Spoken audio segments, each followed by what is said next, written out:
برادران اسلام، دینی ملی بھائیوں، آج کا موضوع یہ خطابت ہے نیکیوں کی حفاظت کیسے کریں۔ میرے بھائیوں،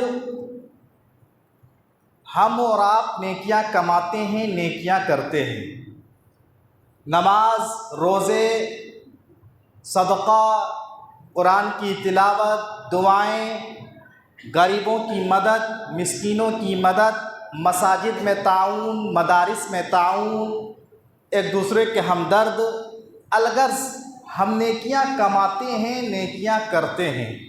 سوال یہ ہے کہ کیا ان نیکیوں کی ہم حفاظت صحیح معنوں میں کر پا رہے ہیں یا نہیں۔ ہم جو نیکیاں کرتے ہیں ان نیکیوں کی حفاظت ہم کہاں تک کر پا رہے ہیں۔ اور یہی دو چیز ہے، ایمان اور اعمال صالحہ، ایمان اور نیکیاں، جس کے ذریعے سے کل قیامت کے دن ہم کامیاب ہوں گے۔ اسی لیے آپ قرآن پڑھیں گے تو قرآن کریم میں آپ دیکھیں گے جگہ جگہ اللہ رب العالمین نے فرمایا اِلَّا الَّذِينَ آمَنُوا وَعَمِلُوا الصَّالِحَاتِ، کہ کامیابی وہی لوگوں کو ملے گی جن کے پاس ایمان ہے اور نیکیاں ہیں، اعمال صالحہ ہیں۔ تو یہ دو چیز ہے جس کی حفاظت کرنا بہت ضروری ہے، ایمان اور نیکیاں، ایمان اور نیکیاں۔ تو آج کی اس خطبہ جمعہ میں ہم جانیں گے وہ چیزیں جو ہماری نیکیوں کو برباد کر دیتی ہے، جن کاموں کو انسان کرے تو ان کے اعمال صالحہ برباد ہو جاتے ہیں۔ بڑی محنت سے ہم نیکیاں کماتے ہیں اور اگر وہ نیکیاں حفاظت سے نہ رہے تو پھر ہماری محنت، ہماری نیکیاں کل آخرت میں کیا فائدہ؟ کوئی فائدہ نہیں۔ اس لیے یہ جاننا بہت ضروری ہے کہ وہ کون سے راستے ہیں، وہ کون سے اسباب ہیں، وہ کیا چیز ہیں جو ہماری نیکیوں کو برباد کر دے، ہمارے اعمال صالحہ کو برباد کر دیتے ہیں۔ تو آئیے ہم مختصراً ایک چند چیزیں آج کے اس خطبہ جمعہ میں جانیں گے۔ سب سے پہلی چیز جس سے ہمیں اور آپ کو بچنا ہے تاکہ ہماری نیکیوں کی حفاظت ہو، ہمارے ایمان کی حفاظت ہو، وہ ہے شرک۔ وہ ہے شرک۔ شرک چاہے اللہ رب العالمین کی ربوبیت میں کرے، چاہے اللہ کی الوہیت میں شرک کرے، چاہے اللہ کے اسماء و صفات میں شرک کرے، یہ اتنا بڑا جرم ہے، اتنا بڑا گناہ ہے، انسان کی نیکیاں برباد ہو جاتی ہے۔ اللہ کے ساتھ کسی اور کو شریک ٹھہرانا یہی شرک ہے۔ سجدہ صرف اللہ کے لیے ہے، اب اگر یہ سجدہ کسی غیر اللہ کے سامنے ہو رہا ہے تو یہ شرک ہے، یہ شرک ہے۔ شفا دینے والی ذات اللہ ہے، اب یہ امید اگر کوئی تعویذ پہ رکھتا ہے، کوئی دھاگے پہ رکھتا ہے، کسی مزار اور درگاہ کے باباؤں پہ رکھتا ہے، یہ شرک ہے، یہ شرک ہے۔ میرے بھائیوں، نیکیاں کرنا آسان ہے لیکن نیکیوں کی حفاظت یہ بہت مشکل چیز ہے۔ اصل بات یہ ہے کہ ہمیں نیکیوں کی حفاظت کرنا ہے تو شرک نیکیوں کو برباد کر دیتا ہے۔ بہت بڑا جرم ہے، بہت بڑا گناہ شرک ہے۔ اللہ رب العالمین فرماتا ہے، قرآن پاک پڑھیے، اللہ تبارک و تعالیٰ نے چند پیغمبروں کا ذکر فرمایا، چند انبیاء کا ذکر فرمایا، اور کیا فرمایا؟ ان پیغمبروں کے ذکر کرنے کے بعد اللہ نے کہا وَلَوْ أَشْرَكُوا لَحَبِطَ عَنْهُمْ مَا كَانُوا يَعْمَلُونَ، کہا یہ جو پیغمبر ہیں، یہ جو انبیاء ہیں، اگر ان سے بھی شرک صادر ہو گیا ان کے بھی اعمال برباد ہیں۔ اللہ اکبر۔ غور کرنے کی بات یہ ہے کہ انبیاء کرام کو یہ کہا جا رہا ہے کہ اگر نبیوں سے بھی شرک صادر ہوا تو ان کے بھی اعمال برباد ہو جائیں گے۔ اس دنیا کے سب سے عظیم ہستی، افضل الانسان، تمام نبیوں کے سردار، سید المرسلین، امام کائنات حضرت محمد صلی اللہ علیہ وسلم کے بارے میں اللہ نے کیا کہا؟ اللہ رب العالمین نے فرمایا لئن اشرکت لیحبطن عملک ولتکونن من الخاسرین۔ اے پیغمبر، اے نبی، اگر یہ شرک آپ سے بھی صادر ہو گیا، اللہ اکبر، کن سے مخاطب ہو رہا ہے؟ پیارے نبی صلی اللہ علیہ وسلم سے، جو تمام نبیوں کے سردار ہیں، دنیا کے سب سے بہترین انسان ہیں، افضل الانسان، پیارے نبی صلی اللہ علیہ وسلم سے کہا جا رہا ہے لئن اشرکت لیحبطن۔ اے نبی، اگر آپ نے بھی شرک کیا، اگر آپ سے بھی شرک صادر ہو گیا، لیحبطن عملک، آپ کے بھی عمل برباد ہو جائیں گے۔ اللہ اکبر۔ نبی جیسے ہستی کو یہ تنبیہ اللہ رب العالمین کر رہا ہے۔ نبیوں سے شرک تو ممکن نہیں، لیکن یہ امت کو تنبیہ اللہ کر رہا ہے۔ اللہ امت کو یہ تعلیم دے رہا ہے کہ شرک کتنا خطرناک جرم ہے، شرک کتنا بھیانک گناہ ہے۔ انسان شرک کرتا ہے تو ان کی نیکیاں برباد ہو جاتی ہے، ان کے اعمال صالحہ برباد ہو جاتے ہیں۔ اس لیے میرے بھائیوں، ہم شرک کو پہچانیں، شرک کو جانیں، شرک کیا چیز ہے اس کو پہچانیں، تاکہ ہم جو بھی تھوڑی بوڑی نیکیاں کر رہے ہیں وہ اللہ کے یہاں کامیاب ہو جائے، اللہ کے یہاں کامیاب ہو جائے۔ آج صورتحال یہ ہے، ادھر نماز میں تو پڑھتے ہیں ایاک نعبد و ایاک نستعین، اے اللہ ہم تیری ہی عبادت کرتے ہیں، تجھ سے ہی مدد مانگتے ہیں، کچھ مصیبت آئی تو یہی چیز جا کر کے غیر اللہ کے سامنے کرتے ہیں، غیروں سے امیدیں رکھتے ہیں۔ یاد رکھو، شرک سے بچو میرے بھائیوں، نہیں تو ہم جو نیکیاں کر رہے ہیں وہ برباد ہو جائے گی۔ دوسری چیز جس سے ہمیں اور آپ کو بچنا ہے تاکہ ہماری نیکیاں حفاظت سے رہے، اعمال صالحہ حفاظت سے رہے اور ہم نیکیوں کے ذریعے سے اللہ کے یہاں کامیاب ہو جائیں، وہ ہے کفر۔ کفر، انسان کتنا بھی اچھا عمل کر لے، کتنا بھی اچھا عمل کر لے، لیکن وہ اللہ کو نہ مانے، رسول کو نہ مانے، قیامت کے دن کو نہ مانے، اللہ سے ملاقات کی امید نہ رکھے اور فرشتوں کو نہ مانے، تو اس کفر کی وجہ سے، انکار کرنے کی وجہ سے ان کے عمل برباد ہو جائیں گے۔ جو اللہ کو نہ مانے، رسول کو نہ مانے، ایمان کا انکار کر دے، کفر کی راہ اختیار کر لے، اس کے عمل برباد ہو جاتے ہیں۔ قرآن دیکھیے، اللہ رب العالمین قرآن پاک میں فرماتا ہے اولئک الذین کفروا بآیات ربہم، یہ وہ لوگ ہیں جو رب کی آیتوں کا انکار کرتے ہیں، رب کی آیتوں سے کفر کرتے ہیں، ولقائہ، اور اللہ سے ملاقات کے دن کا انکار کرتے ہیں۔ رب سے ہمیں ملاقات کرنا ہے، رب سے ہمیں ملنا ہے، قیامت کے دن اللہ کے سامنے حاضر ہونا ہے، اس دن پر یقین نہیں، اس دن پر ایمان نہیں، اس دن کا انکار کر رہے ہیں۔ اللہ نے کہا فَحَبِطَتْ أَعْمَالُهُمْ، ان کے اعمال برباد ہو جاتے ہیں، ان کے عمل برباد ہو جاتے ہیں۔ جو کفر کرے اللہ کے ساتھ، رسول کے ساتھ، ایمان کے ساتھ۔ دوسری جگہ اللہ فرماتا ہے وَمَنْ يَكْفُرْ بِالْإِيمَانِ فقط حبط عملہ، جس نے ایمان سے کفر کی راہ اختیار کر لیا اس کے عمل برباد ہو جاتے ہیں، ان کی نیکیاں برباد ہو جاتی ہیں۔ اس لیے میرے بھائیوں، کفر کی راہ اختیار کرنے سے بچو، اللہ پر ایمان رکھو، رسول پر ایمان رکھو، قیامت کے دن پر ایمان رکھو، فرشتوں پر ایمان رکھو اور یقین رکھو، کامل یقین رکھو، نہیں تو کہیں ایسا نہ ہو کہ ہم کفر کی راہ میں چلے جائیں اور ہماری نیکیاں برباد ہو جائے۔ پیارے نبی صلی اللہ علیہ وسلم کے زمانے میں، زمانے جہالت میں، ایک آدمی تھا، بڑا نیک انسان تھا، بڑا اچھا انسان تھا، اس کا نام تھا عبداللہ بن جدعان۔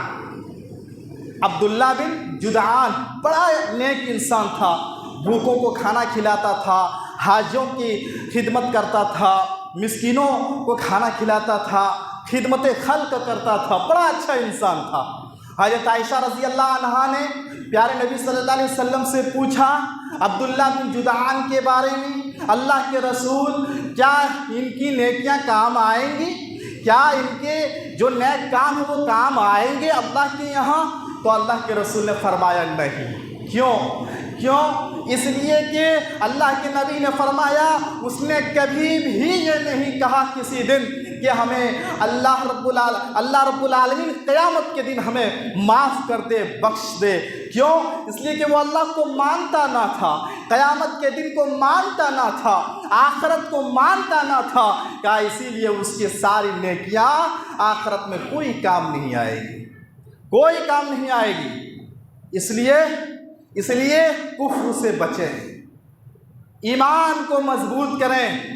آپ جو بھی نیکیاں کریں اگر ایمان نہیں ہے تو ساری نیکیاں برباد، آخرت کے دن اس کا کوئی حصہ نہیں ہے، اس کو کچھ نہیں ملنے والا ہے آخرت میں۔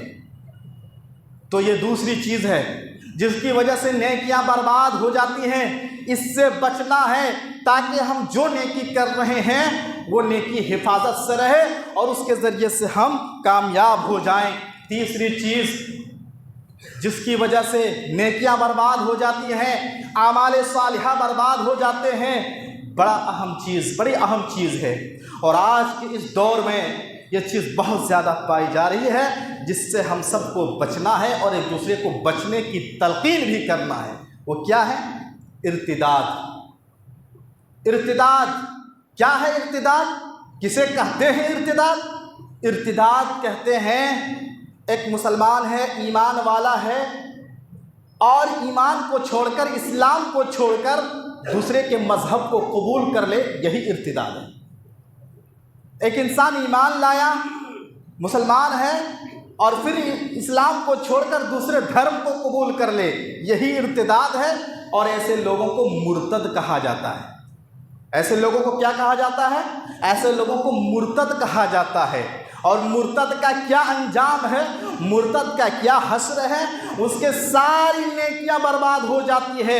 ایمان کی حالت میں اس نے جو بھی نیکیاں کی ہیں، ایمان کی حالت میں اس نے جو بھی اعمال صالحہ کیے ہیں، وہ اسلام چھوڑنے کی وجہ سے، ایمان چھوڑنے کی وجہ سے، دوسرے کے دھرم کو قبول کرنے کی وجہ سے اس کی ساری نیکیاں برباد ہو جاتی ہے۔ یہ میں نہیں کہہ رہا ہوں، یہ قرآن کہہ رہا ہے۔ اللہ رب العالمین فرماتا ہے وَمَن يَرْتَدِدْ مِنْكُمْ عَنْ دِينِهِ فَيَمُتْ وَهُوَ كَافِرٌ فَأُولَئِكَ حَبِطَتْ أَعْمَالُهُمْ فِي الدُّنْيَا وَالْآخِرَةِ۔ اللہ نے فرمایا یہ وہ لوگ ہیں، وہ لوگ جو اپنے دین سے مرتد ہو جائے، اسلام کو چھوڑ کر کسی اور دھرم کو قبول کر لے، کہا اور اس کی حالت میں اس کی موت ہو جائے، فَيَمُتْ وَهُوَ كَافِرٌ، تو کفر کی حالت میں اس کی موت آتی ہے، اور اس کی حالت میں موت آ جائے اس کے سارے عمل برباد ہو جاتے ہیں، دنیا میں بھی آخرت میں بھی۔ اور اللہ نے فرمایا ایسے لوگوں کا ٹھکانہ جہنم ہے جس میں ہمیشہ رہنے والے ہیں۔ اللہ اکبر۔ یہ قرآن ہمیں بتا رہا ہے کہ اگر ارتداد کی فتنے کا شکار ہوگے، اگر مرتد بنو گے تو نیکیاں برباد ہو جائے گی، اور نیکیاں ہی برباد نہیں، جہنم میں جاؤ گے اور جہنم میں ہمیشہ رہنا پڑے گا۔ اس آیت کی تناظر میں آج کے ماحول کا ہم اور آپ جائزہ لیں تو دل خون کا آنسو روتا ہے۔ آج دیکھیے کتنے مسلمان محض دنیا کے چند ٹکوں کے خاطر، کتنی مسلمان بچیاں دنیا کے چند ہوس اور چند منٹ کے لذت کے خاطر آج اپنے ایمان کو چھوڑ دے رہی ہیں، دوسرے مذہب کو قبول کر رہی ہیں، فتنہ ارتداد کے شکار ہو رہی ہیں، مرتد بن جا رہی ہیں۔ آج کتنے خبریں آتی ہیں فلاں جگہ سے فلاں کی بیٹی کسی غیر مسلم کے ساتھ راہ فرار ہو گئی، بھاگ گئی، اور کتنی خبریں آتی ہیں فلاں مسلم بچی دوسروں کے ساتھ بھاگ گئی، اپنے ایمان کو چھوڑ دی، اپنے دھرم کو چھوڑ دی۔ آخر یہ کیوں دیکھنا پڑ رہا ہے؟ یہ دن ہمیں اور آپ کیوں دیکھنا پڑ رہا ہے؟ اس کے ہم سب ذمہ دار ہیں،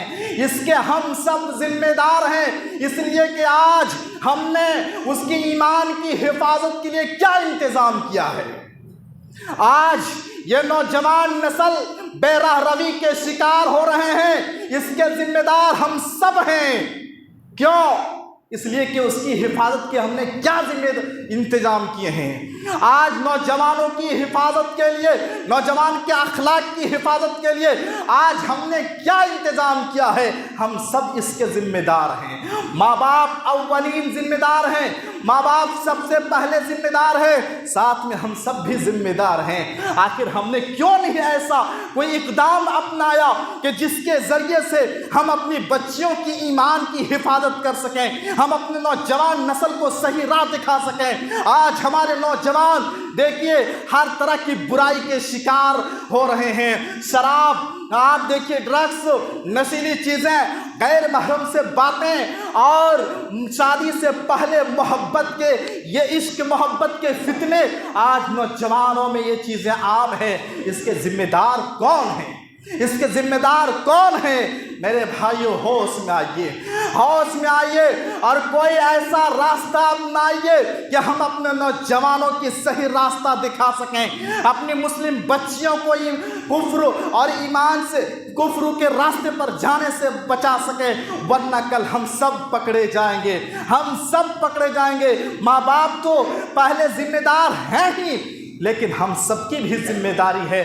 آخر ہم مسلمانوں میں پیسوں کی کمی نہیں ہے، ہم مسلمانوں میں دولت کی کمی نہیں ہے، تو ایسا انتظام کیوں نہیں کہ جس کی وجہ سے ہم اپنی نسل کی حفاظت کر سکیں، اپنے نسل کی اخلاق کی حفاظت کر سکیں۔ آنے والے دنوں میں اللہ کی قسم اگر یہی حال رہا تو وہ دن دور نہیں، ہر گھر سے یہ واقعہ سننے کو ملے گا، ہر گھر کی کہانی ہوگی، ہر خاندان کی کہانی ہوگی کہ فلاں کی بیٹی غیروں کے ساتھ بھاگ گئی ہے۔ اس لیے اللہ نے موقع دیا ہے، ابھی ضرور ایسا مل بیٹھ کے بات کریں، جمعیت جماعت بیٹھیں، ایسا اقدام اپنائیں جو ہماری نوجوان نسلوں کی صحیح راہ بن جائے اور ان کے ایمان اور اخلاق کی حفاظت ہو سکے۔ تو میں کہنا یہ چاہ رہا ہوں، دیکھیے آج کتنی ایسے خبریں آ رہی ہیں جو مسلم بچیاں ارتداد کے فتنے کے شکار ہو رہی ہیں، اور ایک بہت بڑا سبب موبائل کا غلط استعمال ہے۔ ماں باپ بڑے شوق سے اپنی بچیوں کو، بالغ بچیوں کو بڑی مہنگا موبائل دیتے ہیں، بڑے شوق سے، اور فخر کرتے ہیں میری بچیوں کو تو یہ چیز آ گئی، موبائل میں یہ چیز اس کو چلانے آ گئی، یہ ویب سائٹ چلا رہی ہے، فلاں چیز چلا رہی ہے۔ ماں باپ یہ سمجھتے ہیں رات میں بستر پہ میری بچی اکیلی سو رہی ہے، میرا لڑکا اکیلا سو رہا ہے۔ یہ غلط فہمی کے شکار ہیں، غلط فہمی کے شکار ہیں۔ وہ بچی اکیلی نہیں سوتی، اس کے ساتھ اس کا بوائے فرینڈ بھی ہوتا ہے۔